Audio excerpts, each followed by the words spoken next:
What's going on out there, everybody? How y'all doing? Welcome to Game Out Gaming. Thank you for joining me here. This is Marquez, and today we got an update for Off the Grid, which brought some changes to the game. Some weapon changes, some limb changes. So let's go ahead and dive on into that and see exactly the details of the patch notes. Before we do, make sure you go ahead and hit that like button, subscribe to the channel if you haven't already to stay up to date with the latest news, tips, tricks, information, everything we got here at Game Out Gaming for Off the Grid. And y'all already know we bring that gameplay every single day. So hit that notification button as well. Let's go ahead and get into these patch notes. Let's see, the first thing we're working with are the weapons. For the recoil adjustments, non-uniform recoil patterns. Recoil per shot is no longer uniform. The longer you hold fire, the closer the shots group together. Reduced vertical recoil. All weapons now have noticeably less vertical recoil due to the new recoil grouping. First shot recoil, slightly increased for most weapons to balance consistency, but reduced on a few where it was previously too high. Spread adjustments. Moving slight spread increase for all weapons. This is hip fire plus aim down sights. Sliding, slight spread increase for all weapons, less for close range, more for long range. Falling, moderate spread increase for all weapons except snipers. They already behave this way. For weapon balancing,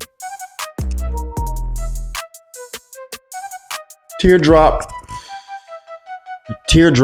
only weapons, general performance improvement for weaker weapons in this category. Now the AZV-100 base damage has been increased to 60. It was 50. Burst cooldown reduced to 0.2 seconds, was 0.225 seconds. Variants, Pilot and Doom 0 updated in line with these buffs. The Influencer Shotgun base spread reduced by 20% to offset new movement spread changes. Kestrel Punisher, third person aim down sight speed reduced to intended levels. It should still feel like the snappier Kestrel variant, but no longer excessively fast.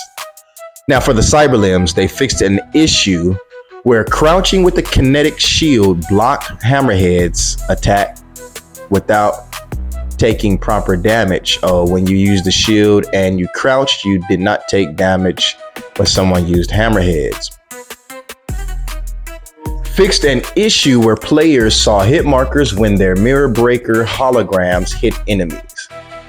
Fixed missing yellow interaction outlines on chest when using the Ripper. Fixed hook shot sound being too quiet or missing when used from long distances. For gameplay, they've added new synchronized teammate revive animation. Now, that's kind of cool. Like they got a little Panda Cola can or some kind of soda can that when you revive, it's kind of neat.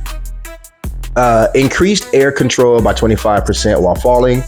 Armor plate use time increased by 20% to reduce low risk disengagements. Self-revive is now possible without arms. I don't like that. I don't like that change. I think that was a unique thing that you could not self-revive yourself with when you don't have arms. Finishers can now be performed on legless targets. I didn't even know that was a thing, that it wasn't able to be. Experimental disabled jetpack health. Experimentally disabled jetpack health. So your jetpack won't be able to be disabled or something. New players will play with a random skin during the onboarding match. Remove loadout selection during loadout ladder pre-match. Everyone now spawns with the final tier loadout for warm-up. Fixed a bug where redeploying while spectating a finisher could leave you with a broken camera until the next redeploy. For wall jumps, they now works from any angle. Reduced pushback when input is toward the wall, which is less punishing if triggered accidentally and allowing higher wall scaling. Added minimum input dead zone to prevent unintended jump directions from stick drift. Teardrop ops, they've adjusted Stork Skynav routes for smoother and more logical navigation. Fixed an issue where players didn't receive XP for teardrop ops completed by a teammate. The meta. Now, they've improved starter character appearance, improved appearance randomization system, fixed an issue where new friend requests at max capacity weren't added because the oldest request wasn't automatically deleted. For the UI, fixed Cyberlegs visual glitches when wearing shoes or clothing. So supposedly now I guess we have shoes on our feet. That was a thing since the game been out on console, that the shoes has been glitched or haven't been showing, but it's a nice fix if so.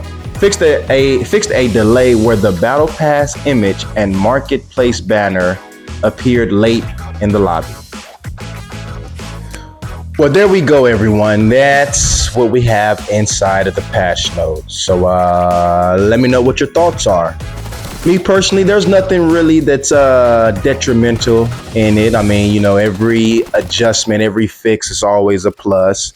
I do like the AZV damage change because that's going to make that thing even more powerful than what it is right now. Go ahead and check out the meta weapons video if you haven't, to find out what my choice and the best weapons right now are. Other than that, me personally, what I'm waiting for is something to further the game, like a new area in the map.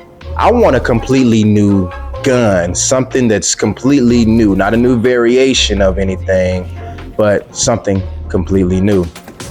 Oh, by the way, speaking of completely new, with today's update, we had some new items that appeared in the marketplace. One of them would be the Terracon Convict.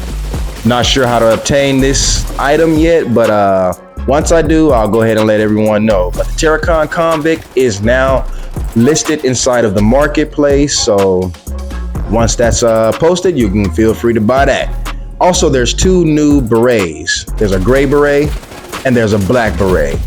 Those are also something that's new that are already in your inventory. So if you go to your wardrobe as if you were putting on some headwear, look in your headwear gear towards the bottom section, you should see those two berets. If you look in your inventory tab, it's not going to be there. So for whatever reason, it's not right there. Look in your actual wardrobe section under the headwear, and you should see those two berets, the gray and the black. But like always, let me know your thoughts and comments. Leave those in the comment section. Let me know what do you think about this newest update. Is it something that's beneficial? What is it that you're waiting for? You know, let me know personally what you would like to see added to the game or taken out of the game, excuse me. But like always, make sure you hit that like button, subscribe to the channel if you haven't already, hit that notification bell. Until next time, y'all, game out.